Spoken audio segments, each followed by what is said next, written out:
انسانوں کے نام افزار ریحان، امریکی ڈیموکریسی کی عظمت اور ڈونلڈ ٹرمپ کی فتح۔ جس طرح کہا جاتا ہے کہ ہزاروں میل دور بیٹھا امریکہ دنیا کے ہر ملک کا ہمسایہ ہے، اسی طرح امریکی انتخابات کے اثرات بھی بشمول دیگر عالمی طاقتوں کے پوری دنیا پر اثر انداز ہوتے ہیں۔ یہی وجہ ہے کہ آج دنیا بھر میں یہ انتخابات موضوع بحث بنے ہوئے ہیں۔ درویش کو بچپن ہی سے امریکہ میں اتنی دلچسپی رہی ہے کہ وہ تقریباً ہر انتخاب سے قبل جیتنے والے امیدوار کے متعلق رائے زنی کرتا چلا آ رہا ہے، مگر یہ پہلے الیکشن تھے جن کے متعلق چند روز قبل تک کوئی بھی پیش بینی مشکل محسوس ہو رہی تھی۔ خود کو بالعموم ڈیموکریٹس کا حمایتی قرار دینے والا بھی بائیڈن کی کمزور پالیسیوں سے اتنا نالاں تھا کہ وہ صدر ٹرمپ کی شخصیت پر کئی کڑے اعتراضات کے باوجود اس کے لیے اپنائیت محسوس کر رہا تھا، یہ کہتے ہوئے کہ کملا دیوی ہیرس کو ضرور جیتنا چاہیے لیکن اس مرتبہ نہیں۔ وہ کیوں؟ اس لیے کہ عام امریکی انہیں جو بائیڈن کا تسلسل ہی خیال کرے گا جن سے وہ سخت نالاں ہے۔ پریزیڈنٹ ٹرمپ کو آؤٹ سپوکن یا منہ پھٹ ہی خیال نہیں کیا جاتا بلکہ انپریڈکٹیبل پرسن بھی سمجھا جاتا ہے۔ کچھ معلوم نہیں ہوتا کہ وہ کہاں کس طرح پھٹ پڑیں گے۔ عجب باتونی اور سر پھرا آدمی ہے، من میں سودا سما جائے تو نارتھ کوریا بھی جا پدھارے اور بدترین ڈکٹیٹر کو اپنا فرینڈ قرار دینے لگے۔ سعودی کنگڈم کے متعلق سفارتی پاس و لحاظ رکھے بغیر ایسی زبان بول دے کہ مڈل ایسٹ میں سب حیرت زدہ رہ جائیں، کسی کو پتہ ہی نہ چلے کہ وہ دوست کس کا اور دشمن کس کا۔ لوگ کہتے ہیں کہ وہ غیر روایتی سیاست دان ہے، مگر بارہا وہ یہ باور کرواتا ہے کہ کیا اس کے لیے سیاست دان کی ٹرم درست بھی ہے یا مسخرہ کہا جانا زیادہ مناسب ہے۔ نہ معلوم کہاں کس کی پگڑی اچھال دے، کیتھولک مسیحیت کے پوپ سے بھی مسخریاں کرنا شروع کر دے، جس کے سامنے قانونی ضوابط کی بندش بھی کوئی خاص اہمیت نہ رکھتی ہو، جس کے پیروکاران بھی شکست کا صدمہ برداشت نہ کرتے ہوئے ہمارے 9 مئی جیسے کرتوت کر ڈالیں۔ امریکی تاریخ میں جو سیاسی شائستگی یا تہذیبی اقدار ہمیشہ سے حاوی جاری و ساری چلی آ رہی ہیں، کھلنڈرے پن کا رول ادا کرتے ہوئے نامعلوم یہ انقلابی لیڈر کب ان کا بھی کھلواڑ کر ڈالے۔ اس سب کے باوجود آج نئے قومی ایجنڈے کے ساتھ وہ جو زبان بول رہا ہے، کسی اور کو اس کی سمجھ آئے یا نہ آئے، عام امریکی ووٹرز بالخصوص 75% گوروں کو اس کی سمجھ ضرور آ رہی ہے، بلکہ اس سے آگے بڑھ کر دیگر عام امریکیوں کو بھی۔ جب وہ یہ کہتا ہے کہ فرسٹ امریکہ، تو بات واضح ہوتی ہے کہ امریکی وسائل پر پہلا حق امریکنوں کا ہے۔ ہم امریکی اقوام دیگر کے لیے اپنی قوم کا کھلواڑ کیوں کریں؟ انہیں بے روزگار بناتے ہوئے ان پر مہنگائی کا بوجھ کیوں لا دیں؟ افراد زر کا مسئلہ اگرچہ عالمی سطح پر پوری دنیا کو درپیش ہے اور امریکی اس دنیا سے باہر تو نہیں ہے، مگر جب وہ اس خرابی کی جڑ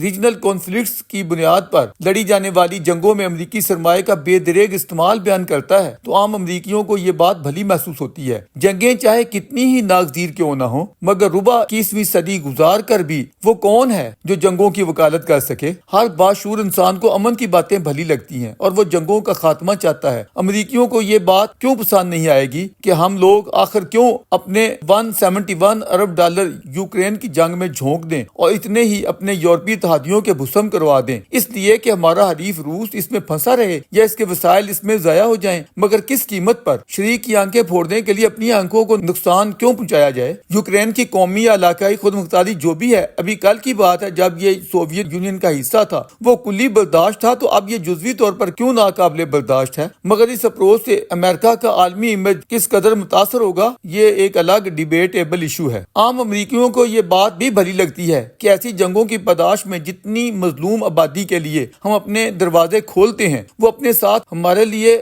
مختلف نوع مسائل بھی تو لاتے ہیں۔ ماقبل سیریا، عراق اور افغانستان سے کتنے لوگوں کو سنبھالنا پڑا، اب یوکرین کی بھی وہی صورتحال ہے۔ یہیں سے امیگریشن کے ایشو کی اہمیت یا خرابی مزید بڑھ جاتی ہے۔ میکسیکو بارڈر سے غیر قانونی طور پر امریکہ داخل ہونے والے تارکین صرف ٹرمپ کا ہی نہیں، عام امریکیوں کا بھی سر درد ہیں۔ ان مسائل سے نمٹنے کے لیے جس سخت ترین پالیسی کی ضرورت ہے وہ شاید ڈیموکریٹس کے بس میں نہیں۔ یہ بھاری پتھر بولڈ ٹرمپ ہی اٹھا سکتا ہے۔ اسقاط حمل جیسے ایشوز اس بھیانک ایشو کے سامنے کیا حیثیت رکھتے ہیں؟ بے شک گن کلچر یا ہیلتھ اور ایجوکیشن کے مسائل ہیں، ٹیکسز کی بھرمار کا مسئلہ بھی ہے، لیکن اکانومی جتنی بہتر ہوگی اس کے اثرات دیگر تمام ایشوز پر مرتب ہوں گے۔ جنگوں کے خاتمے سے اگر کوئی یہ سمجھتا ہے کہ ٹرمپ اسلامک ٹیررزم سے کمپرومائز کر لے گا تو یہ سخت خام خیالی ہے۔ اسرائیل سے وفاداری میں ٹرمپ کسی بھی ڈیموکریٹ سے پیچھے نہیں رہے گا۔ اپنے پہلے دور میں جس طرح انہوں نے اپنے دماغ جیرڈ کشنر کو آگے کرتے ہوئے ابراہیم اکارڈ کو اچھا خاصا منوایا تھا، یہ سلسلہ دوبارہ وہیں سے شروع ہو جائے گا جہاں پر چھوٹا تھا۔ اسرائیل کی سلامتی کا بہر صورت دفاع کیا جائے گا، اس پر حملہ آور ہونے والے جہادی جتھے ہوں یا ایران، ان کی گوشمالی کا اہتمام ٹرمپ آئیں یا کملا دیوی سبھی کو کرنا ہوگا، بلکہ ٹرمپ کا ایک قدم آگے رہے گا۔ امریکی ڈیموکریسی کی عظمت کا کمال یہ ہے کہ ان کی سیاست میں بھان متی کے کنبوں کی کوئی حیثیت نہیں. بالغ نظر سیاست 2 پارٹی سسٹم پر مستحکم ہو چکی ہے اور اس میں بھی اتنی میچورٹی ہے کہ نیشنل یا انٹرنیشنل ایشوز پر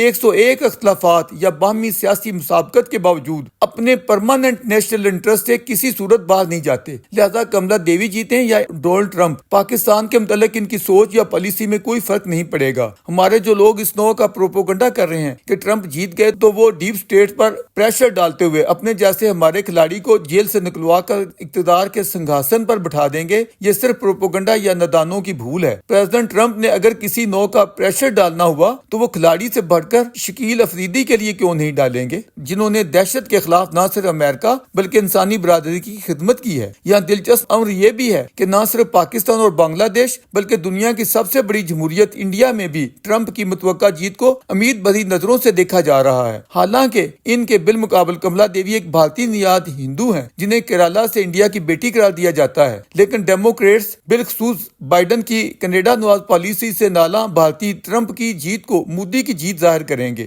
ڈیموکریٹس کی نیلی اور ریپبلکن کی ریڈ اسٹیٹ سے بڑھ کر تمام دنیا کی نظریں 7 عدد سوئنگ اسٹیٹس پر مرکوز ہیں، لیکن یہ درویش ٹرمپ کی جیت کو واضح طور پر محسوس کر رہا ہے. اس لیے اپنے کالم میں کملا ہیرس سے زیادہ بحث ٹرمپ کے حوالے سے کی ہے تاکہ امریکی قوم اس کے بلند بانگ دعووں کو آخری موقع دیتے ہوئے کوئی کسر نہ رہنے دیں. تبدیلی اگر اچھی چیز ہے تو یہ اس وقت امریکہ کی دہلیز پر کھڑی ہے. اتنا لکھ کر بھیج چکا تھا کہ خبر نمودار ہوئی، تبدیلی آ نہیں رہی، آ چکی ہے. ڈونلڈ ٹرمپ ایک مرتبہ پھر وائٹ ہاؤس پہنچنے میں کامیاب ہو گئے ہیں. امریکی و عالمی میڈیا نے ان پر جتنے بھی اعتراضات اٹھائے تھے بڑے وثوق کے ساتھ یہاں تک کہا جا رہا تھا کہ امریکی اسٹیبلشمنٹ ٹرمپ کو جیتا ہوا نہیں دیکھنا چاہتی. جواباً یہ کہنا پڑتا کہ بھائی امریکہ امریکہ ہے، آپ ان کی عوامی طاقت اور ڈیموکریسی کا تقابل پاکستان جیسے پسماندہ ہائبرڈ سسٹم سے ہرگز نہ کریں. بالفرض اگر کملا دیوی جیت بھی جاتی تو انہیں بائیڈن جیسی کمزور سوچ اور پالیسیوں کو پیچھے چھوڑتے ہوئے ٹرمپ جیسے بولڈ فیصلے ہی لینے پڑتے. پریزیڈنٹ ٹرمپ کو اپنی تاریخی جیت کے ساتھ جس طرح فرسٹ امریکہ کا نعرہ سامنے رکھنا ہے، اسی طرح امریکہ کے عالمی کردار کی بھی پاسداری کرنا ہوگی، بالخصوص اسرائیل کی سلامتی کے حوالے سے. یہ سب پر واضح رہے کہ اس ایشو پر ان کی حساسیت ڈیموکریٹ سے بڑھ کر ہوگی اور وہ ایران کے بالمقابل اپنے عرب اتحادیوں سے تعاون مزید بڑھائیں گے.